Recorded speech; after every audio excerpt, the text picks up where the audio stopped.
વિદ્યાર્થી મિત્રો, welcome to my YouTube channel unique maths as you suffer to all of you friend. આજે આપણે વાત કરીશું સ્ટેટિસ્ટિકલ આસિસ્ટન્ટ અને રિસર્ચ આસિસ્ટન્ટની જે એક્ઝામ નજદીકમાં આવવાની છે એમના માટે જે એક્ઝામ જે છે એ GSSB થ્રુ કન્ડક્ટ થઈ છે. એમનો જે ટોપિક છે નિદર્શન પદ્ધતિઓ, એમના વિશે આપણે આજે વાત કરીશું. તેમના એપિસોડ નંબર 1 વિશે વાત કરીશું. તો વિદ્યાર્થી મિત્રો, આપણે હજી સુધી આ ચેનલને લાઈક નથી કરી તો ફર્સ્ટ ઓફ ઓલ ચેનલને લાઈક કરી દો. એન્ડ અગર આપ આ ચેનલમાં નવા જોડાયેલા છો તો ચેનલને સબસ્ક્રાઈબ કરી દો. આપણે ફોકસ કરીશું ટોપિક ઉપર, નિદર્શન પદ્ધતિઓ. ઓકે, એમના જે ટોપિક છે નિદર્શન પદ્ધતિનું ચેપ્ટરના ટોપિક એ જોઈએ તો આ જે ચેપ્ટર છે ટોટલી NCERT બેઝ આપણે વાત કરી રહ્યા છીએ. ચેપ્ટર સ્ટેટિસ્ટિકલ આસિસ્ટન્ટની એક્ઝામમાં સિલેબસ જે છે એ 11th-12thના સ્ટેટિસ્ટિકલ ઉપરથી બનાવેલો છે. તો એમનું જ એક ચેપ્ટર છે નિદર્શન પદ્ધતિઓ. એમનો ટોપિક છે વિષય વસ્તુમાં કે સમષ્ટિ અને નિદર્શ, સમષ્ટિ તપાસ અને નિદર્શ તપાસ, નિદર્શનની જરૂરિયાત, આદર્શ નિદર્શના લક્ષણો, નિદર્શનનું કદ નક્કી કરવા માટેના મુદ્દાઓ, નિદર્શન પદ્ધતિઓ. તેમની વાત કરીએ તો સરળ યાદચ્છિક નિદર્શન, સ્તરિત યાદચ્છિક નિદર્શન અને પદિક નિદર્શન. ઓકે, તો વાત કરીએ તો સમષ્ટિ અને નિદર્શ. સમષ્ટિ અને નિદર્શની અંદર વાત કરીએ તો અભ્યાસ હેઠળ આવતી તમામ વસ્તુ કે એકમના સમૂહને સમષ્ટિ કહેવામાં આવે છે, પરંતુ જે સમષ્ટિમાંથી અમુક ચોક્કસ ધોરણ કે પદ્ધતિની પસંદ કરેલા સમષ્ટિના ભાગને નિદર્શ કહેવામાં આવે છે. ધારો કે આપણે ગુજરાત બોર્ડના ધોરણ 12માં અભ્યાસ કરતા વિદ્યાર્થીઓની બુદ્ધિમત્તાના આંકનું સ્તર જાણવા માંગતા હોઈએ તો ગુજરાત બોર્ડના બધા જ વિદ્યાર્થીઓનો સમૂહ એને શું કહેવાય છે? તો કે સમષ્ટિ કહેવાય છે. જો ગુજરાત બોર્ડના ધોરણ 12ના બધા વિદ્યાર્થીઓમાંથી કોઈ આશરે 1000 જો વિદ્યાર્થીઓની પસંદ કરવામાં આવે તો આ 1000 વિદ્યાર્થીઓનો સમૂહ જે છે એ આપણો નિદર્શ કહેવાય. એટલે જે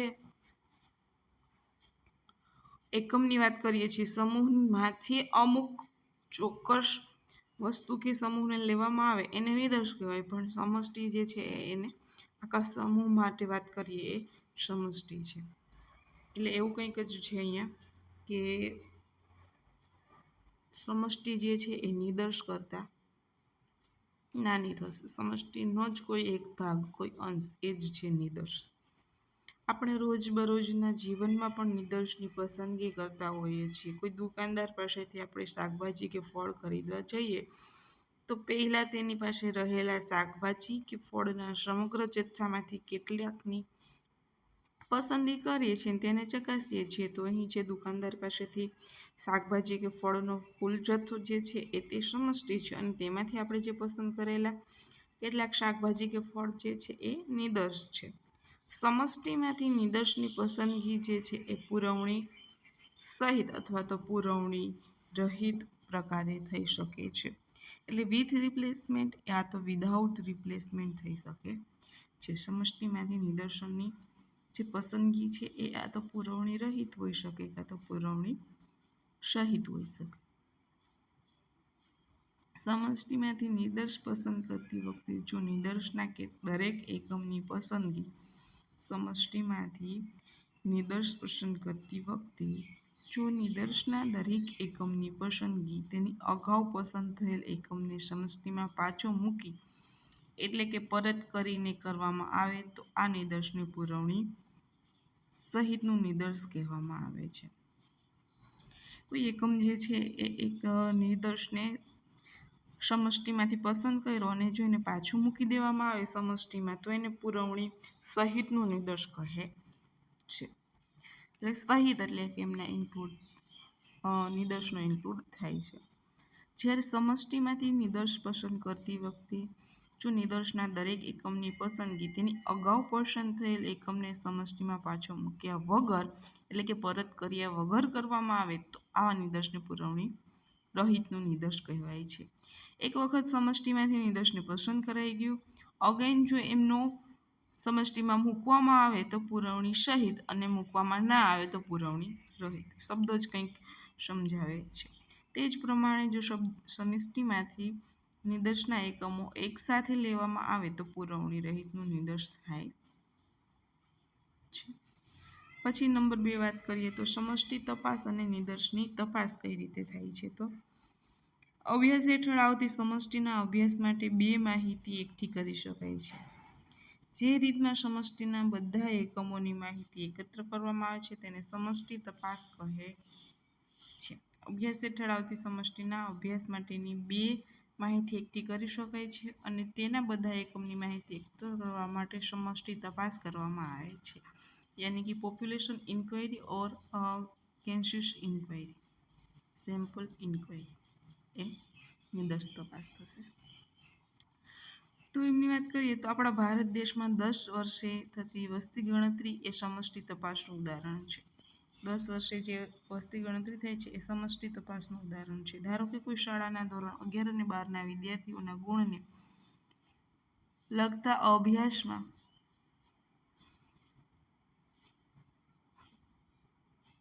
ધોરણ 11 અને ધોરણ 12ના બધા વિદ્યાર્થીઓના ગુણની માહિતી એકત્ર કરવામાં આવે છે તો તે સમષ્ટિ તપાસ થઈ કહેવાય. તે જ રીતે કોઈ એક ચૂંટણી દરમિયાન પડેલા તમામ મતની ચકાસણી પણ એક સમષ્ટિ તપાસનું જ ઉદાહરણ છે. જે રીતમાં સમષ્ટિમાંથી પસંદ કરેલ નિદર્શના એકમની તપાસ કરી માહિતી એકત્ર કરવામાં આવે છે તેને નિદર્શ તપાસ કહે છે. જો કોઈ અભ્યાસ હેઠળ સમષ્ટિના અભ્યાસ માટે બે માહિતી એકઠી કરી શકાય છે તે રીતના સમષ્ટિના બધા એકમો માહિતી એકત્ર કરવામાં આવે તેને સમષ્ટિ તપાસ કહે છે. એટલે મોટા જૂથની વાત પણ જો સમષ્ટિમાંથી કોઈ નિદર્શની પસંદગી કરી શકાય કરીને માહિતી એકત્ર કરવામાં આવતી હોય તો તેને નિદર્શ તપાસ કહેવામાં આવે છે. અને સેમ્પલ સર્વે યા તો સેમ્પલ ઇન્ક્વાયરી.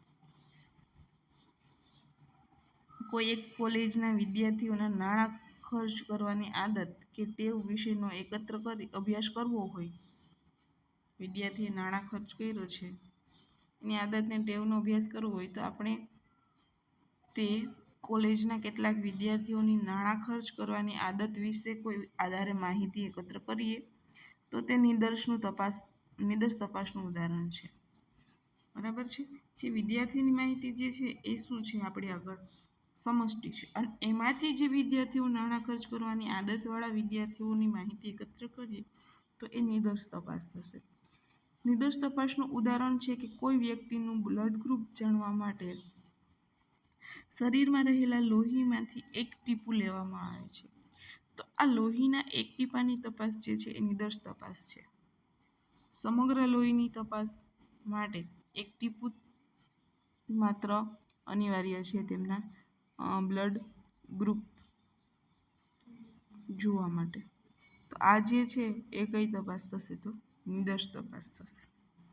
સમષ્ટિમાંથી નિદર્શ પસંદ કરવાની પ્રક્રિયાને નિદર્શ પ્રક્રિયા કહેવામાં આવે છે. હવે નિદર્શનની જરૂરિયાત શું છે તો કે વાસ્તવિક જીવનમાં આપણે નિદર્શનો ઉપયોગ કરતા હોઈએ.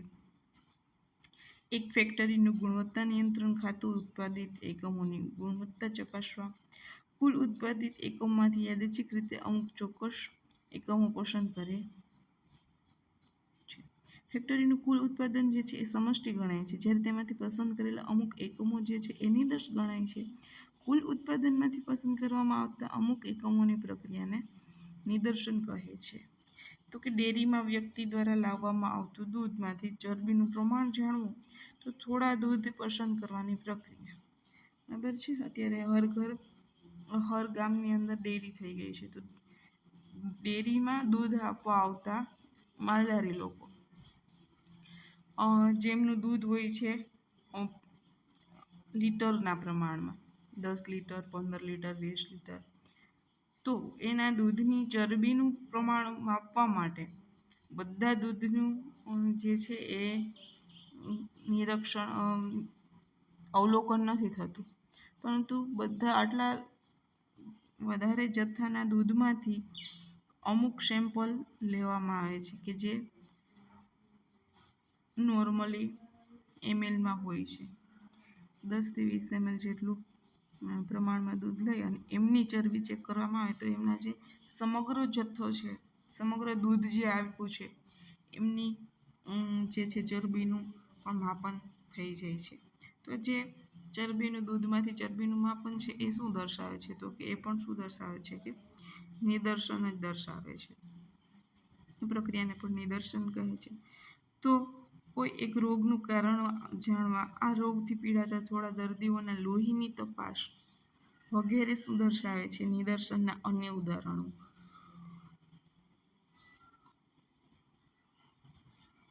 છે. નિદર્શનની નીચેની પરિસ્થિતિઓમાં અનિવાર્ય છે. સમષ્ટિમાં એકમોની સંખ્યા ખૂબ મોટી હોય છે. સમષ્ટિના એકમો ભૌગોલિક દ્રષ્ટિએ વિશાળ વિસ્તારમાં ફેલાયેલા હોય છે. એકમનો નાશ થતો હોય એટલે તપાસ દરમિયાન એકમ નાશ પામતો હોય. એકમનો નાશ થઈ જાય તપાસ દરમિયાન એકમ નાશ પામતો હોય. દાખલા તરીકે ઇલેક્ટ્રિક બલ્બના આયુષ્યની તપાસ કરવી હોય તો એમની અંદર એકમ નાશ પામે છે. તપાસ હાથ ધરવા માટે જરૂરી સંસાધનો જેવા કે સમય, નાણાકીય જોગવાઈ, નિષ્ણાત અન્વેષકોની ઉપલબ્ધિ મર્યાદિત હોય છે. આ બધું શું હોય છે? અમુક મર્યાદાની અંદર હોય છે.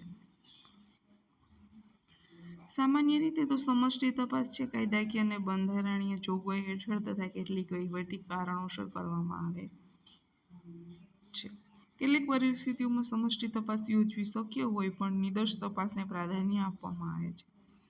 નિદર્શ તપાસને શું આપે ને પ્રાધાન્ય અમુક એવી પરિસ્થિતિની અંદર સમષ્ટિ કરતાં નિદર્શ તપાસને પ્રાધાન્ય આપવામાં આવે છે.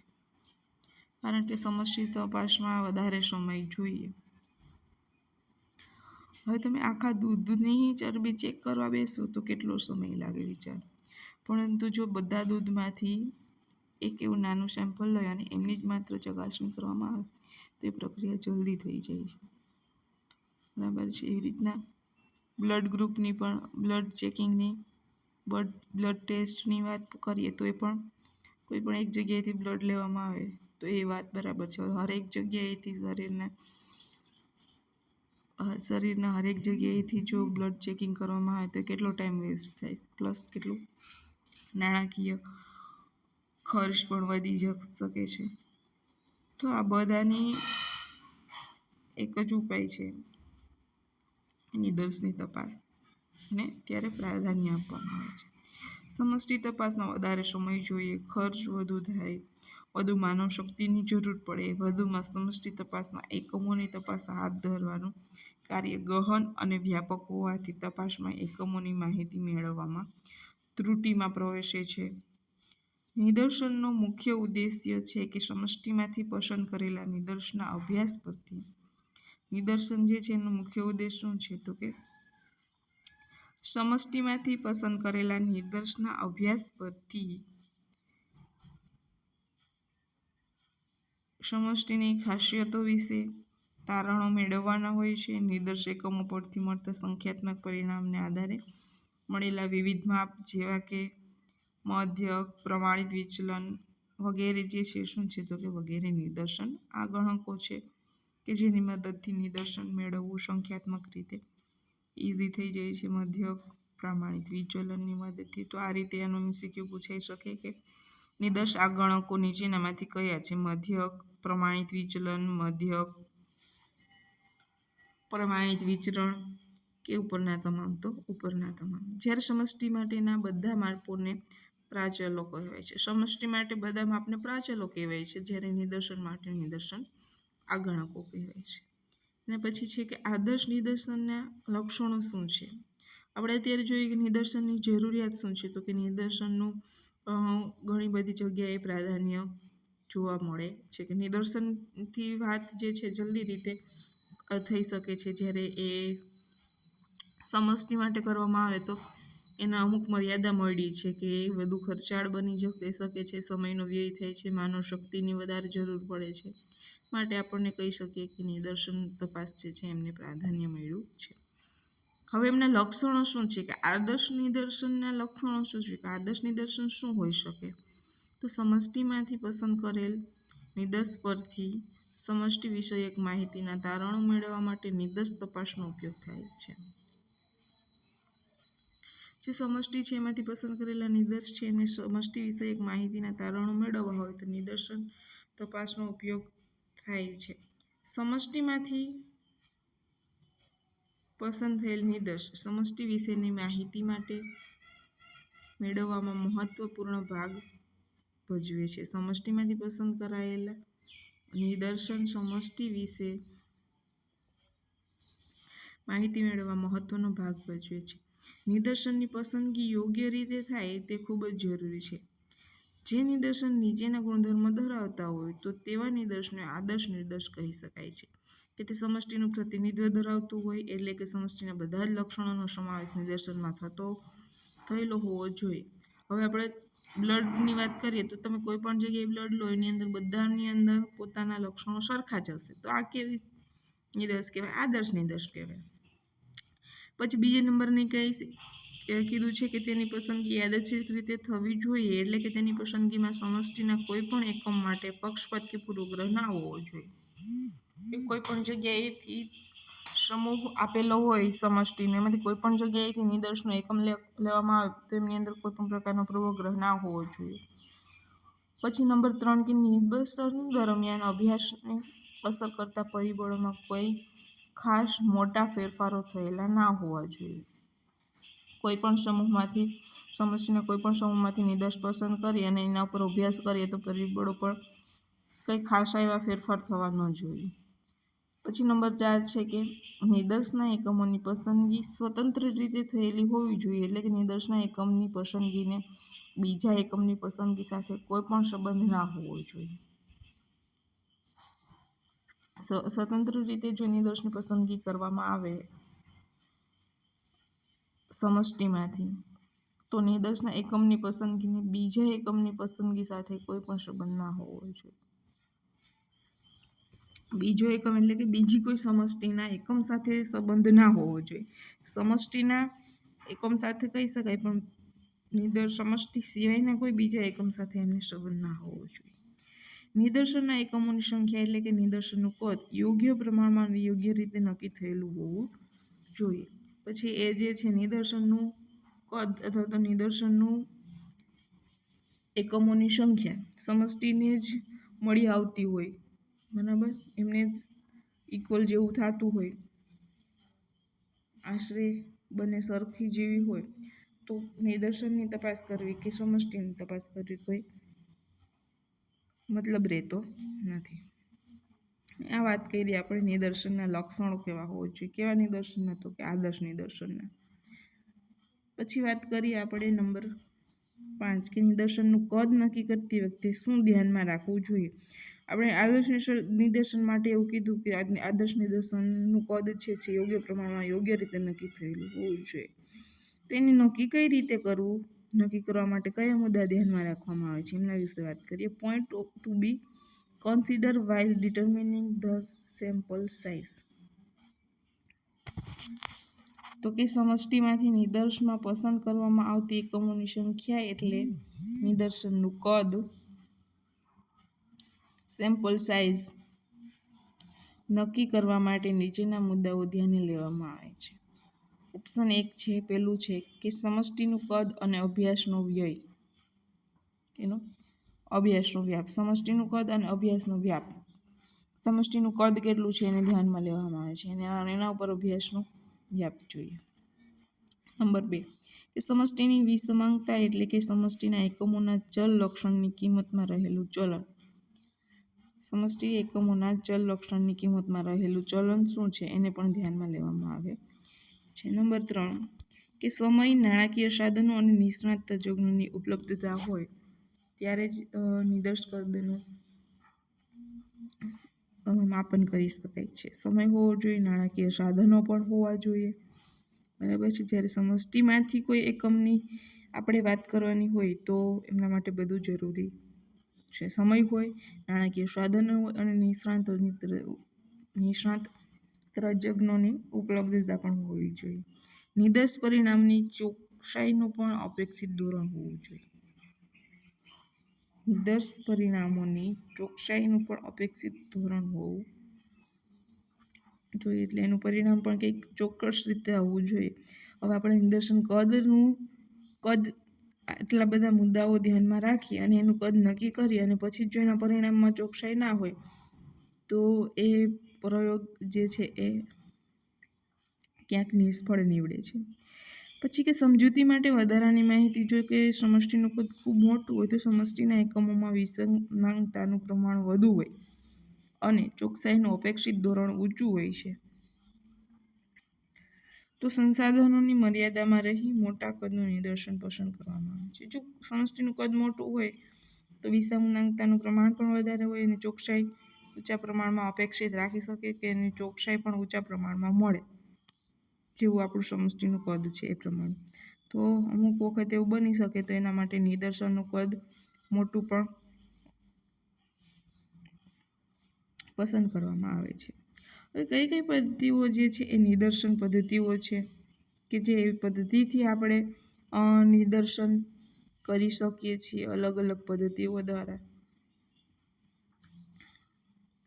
તેમાં વાત કરીએ તો સમષ્ટિમાંથી નિદર્શ પસંદ કરવાની રીતને નિદર્શન પદ્ધતિ કહે છે.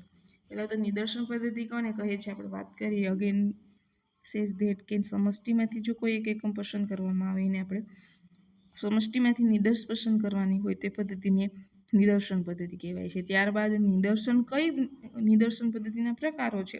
તો એમાંથી કયા પ્રકારની નિદર્શન પદ્ધતિનો ઉપયોગ કરી અને આપણે નિદર્શન કરીશું. તો વ્યવહારમાં વિવિધ નિદર્શન પદ્ધતિઓમાંથી એક કે વધુ પદ્ધતિઓ વપરાય છે. કઈ નિદર્શન પદ્ધતિની પસંદગી કરવી એ સમષ્ટિના પ્રકાર અને નિદર્શનના હેતુને આધારે નક્કી કરવામાં આવે છે. કઈ નિદર્શન પદ્ધતિની પસંદગી કરવી એ જે છે એ સમષ્ટિના પ્રકાર અને નિદર્શન પદ્ધતિના હેતુને આધારે કરવામાં આવે છે. કેવી રીતે કેવો નિદર્શ છે, કેવી સમષ્ટિ છે, એના ઉપરથી આપણે જે છે એ નિદર્શન પદ્ધતિના ઉપયોગ કરી શકીએ છીએ. નિદર્શન પદ્ધતિની વિવિધ પદ્ધતિઓમાંથી આપણે માત્ર 3 પદ્ધતિનો અભ્યાસ કરીશું, પરંતુ જે સ્ટેટિસ્ટિકલ આસિસ્ટન્ટની એક્ઝામ છે એમની અંદર એમના સિલેબસની અંદર મે બી જે નિદર્શન પદ્ધતિઓ 5 નિદર્શન પદ્ધતિનો અભ્યાસ કરવાનો છે. જ્યારે એનસીઈઆરટીની બુકની અંદર માત્ર 3 જ પદ્ધતિઓ છે. એક્સ્ટ્રા 2 પદ્ધતિ જે છે એ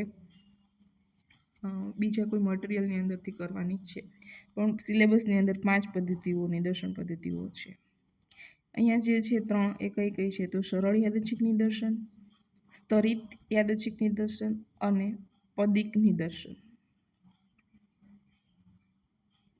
બરાબર છે. સરળ યાદચ્છિક જોઈએ, સ્તરિત જોઈએ અને પદિક જોઈએ. તો સરળ યાદચ્છિકની વાત કરીએ સિમ્પલ રેન્ડમ સેમ્પલિંગ કે નિદર્શનના હેતુ આ પદ્ધતિમાં સમષ્ટિને વિવિધ અવલોકનોના એક જ સમૂહ તરીકે લેવામાં આવે છે. જે નિદર્શનમાં બધા જ એકમોની પસંદગી નિરપેક્ષ રીતે થાય અને જેમાં સમષ્ટિના પ્રત્યેક એકમને નિદર્શમાંથી પસંદ થવાની તક મળે, સમાન તક આપવામાં આવે તો તેને સરળ યાદચ્છિક નિદર્શન કહે છે. સમષ્ટિના એક ખૂબ મોટો સમૂહ આપેલો હોય અને એમાં દરેક એકમની નિરપેક્ષ રીતે જો પસંદગી કરવાની આવે અને બધા જ એકમોને સમાન તક મળે પસંદ થવા માટેની તો એને સિમ્પલ રેન્ડમ સેમ્પલિંગ કહે છે. યાદચ્છિક રીતે પસંદગી કરવાની હોય છે તો કોઈ પણને તક મળી શકે એમની અંદર. જ્યારે સમષ્ટિ લગભગ સમાંગ એટલે કે હોમોજીનિયસ હોય છે તો સમષ્ટિના અવલોકનો લગભગ સરખા ગુણધર્મો ધરાવે છે. હવે સમાન હોય ત્યારે સમષ્ટિ જ સમાન હોય જેના બધા એકમો જે છે સરખા ગુણધર્મો ધરાવતા હોય, હોમોજીનિયસ હોય ત્યારે સરળ યાદચ્છિક નિદર્શન પદ્ધતિ પરથી મેળવેલા પરિણામો વિશ્વસનીય હોય છે. હર સમષ્ટિ જે છે એ સમાંગ ના હોઈ શકે, પણ જ્યારે સમાંગ સમષ્ટિ હોય ત્યારે આપણે મોસ્ટલી સરળ યાદચ્છિક પદ્ધતિનો યુઝ કરવાનો થાય છે, કારણ કે એ વધારે વિશ્વસનીય રહે છે. જો સમષ્ટિમાંથી એક પછી એક એકમની પસંદગી કરવામાં આવે અને કોઈ પણ એકમની પસંદગી કરતાં પહેલાં અગાઉ પસંદ થયેલ એકમ સમષ્ટિમાં પાછો મૂકવામાં આવે છે તો નિદર્શનને પુરવણી સહિતનું સરળ યાદચ્છિક નિદર્શન કહેવાય છે. અગાઉ આપણે માત્ર નિદર્શનમાં વાત કરી હતી કે પુરવણી રહિતનું નિદર્શન અને પુરવણી સહિતનું. તો અહીંયા યાદચ્છિક સરળ યાદચ્છિક નિદર્શનની અંદર પણ પુરવણી રહિત અને પુરવણી સહિત બંનેનો આપણે ઉપયોગ કરીશું કે સમષ્ટિના એકમમાંથી જો નિદર્શનને પાછો સમષ્ટિમાં મૂકવામાં આવે તો જે નિદર્શન થશે એ પુરવણી સહિતનું સરળ યાદચ્છિક નિદર્શન કહેવામાં આવશે અને અગાઉ પસંદ કરાયેલ એકમ પાછો એકમની પસંદગી પહેલાં પાછો મૂકવામાં ન આવે તો તે પુરવણી રહિતનું યાદચ્છિક નિદર્શન કહેવાય છે. તો એ પુરવણી રહિતનું યાદચ્છિક નિદર્શન થશે જો મૂકવામાં ન આવે તો. સરળ યાદચ્છિક નિદર્શનના સામાન્ય રીતે યાદચ્છિક નિદર્શન મેળવવા માટે નીચેની બે પદ્ધતિઓનો ઉપયોગ કરવામાં આવે છે. કઈ પદ્ધતિ છે? તો ફર્સ્ટ લોટરીની રીત અને યાદચ્છિક સંખ્યાઓના કોષ્ટકની રીત. બે રીતથી સરળ યાદચ્છિક નિદર્શન કરી શકાય છે. પહેલી રીત છે લોટરીની રીત. લોટરીની રીત કઈ રીતે ઉપયોગ કરીશું? તો સમષ્ટિમાં યાદચ્છિક નિદર્શ મેળવવા આ ખૂબ જ સરળ અને પ્રચલિત રીત છે. આ રીતમાં સમષ્ટિના એકમોને ઓળખ માટે બરાબર મોસ્ટલી જે છે એ સરળ યાદચ્છિક ક્યારે ઉપયોગ કરીશું? સમષ્ટિ સમાંગ હશે ત્યારે. સમષ્ટિના એકમોની ઓળખ માટે 1 થી 2, 3, 4 એવી રીતે ક્રમ આપવામાં આવે છે. દરેક ક્રમની નાની અને સરખી ચિઠ્ઠી બનાવવામાં આવે છે. એક સરખી ચિઠ્ઠી એટલે કે રંગ, કદ, આકાર સમાન હોય તેવી ચિઠ્ઠી. પસંદગીમાં કોઈ પણ પ્રકારનો પક્ષપાત કે પૂર્વગ્રહ થાય નહીં. આપણે વાત કરી હતી કે નિદર્શનનું કદ કઈ રીતે નક્કી કરવામાં આવે છે. એમાં વાત કરી હતી કે કોઈ પણ પ્રકારના પક્ષપાત વગર પૂર્વગ્રહ વગર નક્કી કરવામાં આવે તો એ નિદર્શ જે છે એ આદર્શ નિદર્શ બની શકે છે. તો બધી ચિઠ્ઠીઓને વાળીને એક ડબ્બામાં વાસણ કે ડબ્બામાં મૂકવામાં આવે છે. ત્યારબાદ જેટલા એકમોને નિદર્શ લેવાનો હોય તેટલી વાળેલી ચિઠ્ઠીઓ વાસણ કે ડબ્બામાં યાદચ્છિક રીતે ઉપાડવામાં આવે છે. સમષ્ટિમાંથી જેટલા નિદર્શ લેવાના છે એમના ડબ્બામાં યાદચ્છિક રીતે ઉપાડવામાં આવે છે. ઉપાડેલી ચિઠ્ઠીઓમાં જે ક્રમો આવે તે ક્રમના એકમો સમષ્ટિમાંથી પસંદ કરવાથી ઉપાડેલી જે ચિઠ્ઠી છે જે ક્રમો આવે છે એમને એકમોમાં સમષ્ટિમાંથી પસંદ કરવાથી મળતો નિદર્શ સરળ યાદચ્છિક નિદર્શ કહેવામાં આવે છે. બરાબર, ચિઠ્ઠીમાં જે નંબર આવશે એ નંબરને સમષ્ટિમાંથી પસંદ કરવાનો. તો આ કેવી થઈ જશે? સરળ બની જશે અને યાદચ્છિક રીતે પસંદ કર્યું એટલે સરળ અને યાદચ્છિક નિદર્શ કહેવામાં આવે છે. આધુનિક સમયમાં ચિઠ્ઠીઓને બદલે યંત્રની મદદથી અંકો પસંદ કરી અને યાદચ્છિક નિદર્શન મેળવવામાં આવે છે. પહેલાં ચિઠ્ઠી માટે ઉપયોગ થતો એટલે એને લોટરી કહેવામાં આવતી કે લોટરીની રીતથી ચિઠ્ઠી એટલે લોટરી માટે. પછી છે નંબર 2 હતું જે યાદચ્છિક સંખ્યાઓના કોષ્ટકની મદદથી સરળ યાદચ્છિક નિદર્શન પસંદ કરવામાં આવે છે. આમાં શું કરવામાં આવે છે? તો કે જ્યારે સમષ્ટિના એકમોની સંખ્યા ઘણી મોટી હોય ને ત્યારે લોટરીની રીતમાં ખૂબ સમય લાગી જાય છે. તો શું કરવાનું હોય છે કે અને કંટાળાજનક બને છે. આવી પરિસ્થિતિની અંદર યાદચ્છિક સંખ્યાઓના તૈયાર કરેલા કોષ્ટકની મદદથી નિદર્શ લેવાનું કાર્ય સરળ થઈ જાય છે. તો યાદચ્છિક સંખ્યાઓના કોષ્ટકો વૈજ્ઞાનિક ઢબે બનાવવામાં આવે છે. યાદચ્છિક સંખ્યાઓના કોષ્ટકો નીચેના પૈકી કોષ્ટકોનો ઉપયોગ વધુ પ્રચલિત છે. LHC ટિપેટ કોષ્ટક, ફિશર અને એટ્સ કોષ્ટક, અમેરિકન રેન્ડ કોર્પોરેશન સંસ્થાના કોષ્ટકો. જ્યારે યાદચ્છિક નિદર્શ લેવાનો હોય ત્યારે યાદચ્છિક સંખ્યાઓના કોષ્ટકની પુસ્તિકાનું કોઈ પણ પાનું યાદચ્છિક રીતે ખોલવામાં આવે છે. તેમાંથી કોઈ પણ હાર અથવા તો સ્તંભ યાદચ્છિક રીતે પસંદ કરવામાં આવે છે. પસંદ થયેલ હાર અથવા સ્તંભમાં શરૂ કરીને જે યાદચ્છિક સંખ્યાઓ મળે તે ક્રમના એકમો સમષ્ટિના કદ અનુસાર પસંદગી કરી અને યાદચ્છિક નિદર્શન લેવામાં આવે છે. યાદચ્છિક નિદર્શન મેળવવા માટે ટીપેટના કોષ્ટકનો ઉપયોગ જે છે વધુ પ્રચલિત છે. 3 પ્રકારના કોષ્ટકો છે, એમાંથી ટીપેટનું કોષ્ટક જે છે એ વધારે પ્રચલિત છે. માટે યાદચ્છિક નિદર્શન લેવાના ઉદાહરણો માટે આપણે ટીપેટના કોષ્ટકનો ઉપયોગ કરીશું. અને નીચે જે દર્શાવેલ છે ટીપેટનું કોષ્ટકનો એક ભાગ કોષ્ટકના સ્વરૂપે આપેલો છે. કઈ રીતે કરવાનું છે તો કે કોષ્ટકની પુસ્તિકાનું કોઈ એક પણ પાનું યાદચ્છિક રીતે ખોલવાનું અને તેમાંથી કોઈ હાર અથવા તો સ્તંભ યાદચ્છિક રીતે પસંદ કરવામાં આવે છે. પસંદ કરેલ હાર અથવા સ્તંભ શરૂ કરી જે યાદચ્છિક સંખ્યાઓ મળે તેને તે ક્રમની અંદર ગોઠવી દેવામાં આવે છે. એક ઉદાહરણ દ્વારા આપણે સમજીએ યાદચ્છિક સંખ્યાઓના કોષ્ટકની રીત. તો એક શાળાના ધોરણ 10ના વિદ્યાર્થીઓનો બુદ્ધિમત્તાનો આંક ચકાસવા માટે ધોરણ 10ના કુલ 70 વિદ્યાર્થીઓની સંખ્યા સમષ્ટિમાંથી 10 વિદ્યાર્થીઓનું એક યાદચ્છિક નિદર્શ પુરવણી રહિત પ્રકારે મેળવવાનું છે. પુરવણી રહિત એટલે કે એકમને જે મળી ગયો છે એમને પાછો સમષ્ટિમાં સામેલ કરવાનો નથી. તો સૌપ્રથમ તો શાળાના ધોરણ 10ના શાળાના ધોરણ 10ના બધા વિદ્યાર્થીઓ કેટલા છે 1 થી 70 ક્રમ આપીશું, એટલે એમના રોલ નંબર પ્રમાણે ગોઠવીશું. એટલે સમષ્ટિનું કદ જે છે 70 બનશે. જે પૈકીની જે બે અંકોની સંખ્યા છે તેથી આપણે યાદચ્છિક સંખ્યાઓના પ્રથમ 2 અંકો જ ધ્યાનમાં લઈશું. હવે આપણે શું કરવાનું છે તો યાદચ્છિક સંખ્યાઓના કોષ્ટકની પુસ્તિકામાંથી કોઈ પણ પાનું યાદચ્છિક રીતે લઈ તેમાંથી કોઈ હાર કે સ્તંભને કોઈ નિદર્શ મેળવીશું. પરંતુ એમને નિદર્શ મેળવી શકીએ છીએ, પરંતુ આપણે અગાઉ યાદચ્છિક કોષ્ટકના નમૂનાનો ઉપયોગ કરીશું.